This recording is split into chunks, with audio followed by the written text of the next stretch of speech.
بات بالکل کلیئر ہے کہ ماتم کا، سوگ کا، غم کا اس مہینے سے دور دور تک کوئی تعلق نہیں ہے۔ اور جو آدمی یہ ایکٹیویٹیز کرتا ہے یا اس طرح کی ایکٹیویٹیز میں اپنے آپ کو شامل کرتا ہے اور جا جا کے میلے اور ٹھیلے آباد و شاداب کرتا ہے، آپ یاد رکھیے آپ صلی اللہ علیہ وسلم نے صاف فرمایا لیس منا، اس کا ہم سے کوئی تعلق نہیں۔ ایک روایت میں آپ نے فرمایا کہ میں اس سے بیزاری کا اعلان کرتا ہوں، میں اس سے بری ہوں۔ ہاں، اسلام میں سوگ منانے کی اور غم کا اظہار کرنے کی اجازت صرف 3 دن۔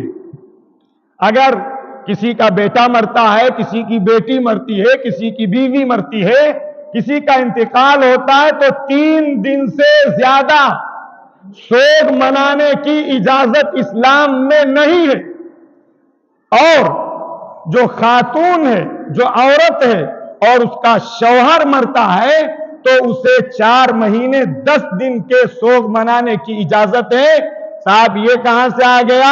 یہ حضرت حسین، بہرحال ان کی جو شہادت ہوئی وہ المناک ہے، افسوسناک ہے، غمناک ہے، اور اس پر جتنا دکھ ہر مسلمان کو ہوتا ہے وہ ایک الگ ایشو ہے، لیکن اس پر صاحب 1350 سال سے آپ ماتم ہی مناتے چلے آئیں، اس کی شریعت نے اجازت نہیں دی۔